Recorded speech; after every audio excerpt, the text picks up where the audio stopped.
निर्भर करेगा कि आपका देश म्यूनिशन और ऑटोमेशन की दृष्टि से कितना एडवांस है और कितना कैपेबल है। इसकी झलक हम रूस और यूक्रेन के युद्ध में देख रहे हैं और वेस्ट एशिया में चल रहे संघर्ष में भी यह हम देख रहे हैं। भारत ने भी अपनी इसी शक्ति का परिचय ऑपरेशन सिंदूर के दौरान भी दिया है मेरे बहनों भाइयों।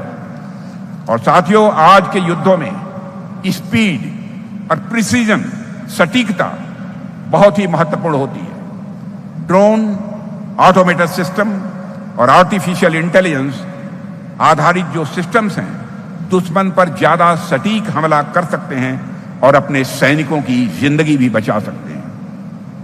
साथियों, इसका एक और लाभ सीमा सुरक्षा से भी जुड़ा हुआ है। भारत का जो ज्योग्राफिकल एरिया है वह बहुत ही कठिन है, जटिल है, टफ है। हर जगह सैनिकों की तैनाती करना यह कोई आसान काम नहीं होता। मैं प्रत्यक्ष इसे महसूस कर रहा हूं। और ऐसे में ऑटोमेटेड निगरानी सिस्टम, रोबोटिक वाहन और सेंसर दिन रात सीमा की निगरानी कर सकते हैं, ऐसा सभी अब स्वीकार करने लगे हैं। इससे सुरक्षा भी बढ़ती है और कठिन परिस्थितियों में जो हमारे सैनिक तैनात होते हैं उन पर दबाव भी कम रहता है। और मुझे इस बात की प्रसन्नता है, आज भारत की प्राइवेट इंडस्ट्रीज भी फ्यूचर वारफेयर की अच्छी खासी समझ रखती हैं और उस दिशा में लगातार काम कर रही हैं। यदि किसी के समझ में न आता हो तो यहां पर आकर गणेश लिबे के इस काम को देख सकता है।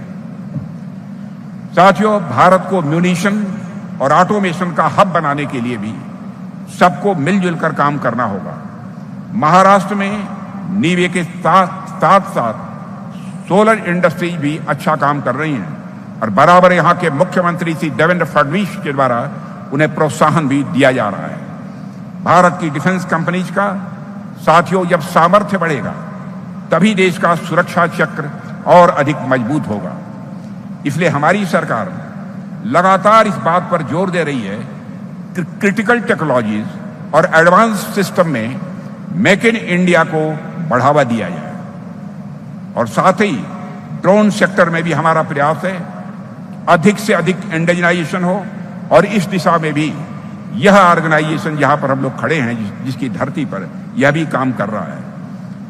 म्यूनिशन और ऑटोमेटेड सिस्टम में भारत फ्रंट रनर बनकर उभरे, इसके लिए सरकार जो भी आवश्यक है वह कदम उठाने के लिए पूरी तरह से तैयार है। और साथियों, हम लोग मानते हैं कि मशीनों पर ज्यादा निर्भरता इंसानी फैसलों को कमजोर कर सकती है और ये चिंता कुछ हद तक सही है।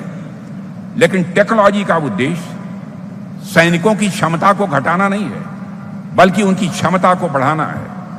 अंतिम निर्णय हमेशा इंसानों के ही हाथ में रहना चाहिए। साथियों, चूंकि भविष्य के युद्धों में आधुनिक हथियार और ऑटोमेटेड सिस्टम की भूमिका बहुत बड़ी हो रही है, इसलिए भारत को इस दिशा में आगे बढ़ना बहुत ही आवश्यक है। मैं देश की सभी डिफेंस कंपनीज से शिरडी की इस धरती से यही आग्रह करना चाहता हूं कि आप लोग भविष्य के युद्धों के लिए भारत का सामर्थ्य बढ़ाएं।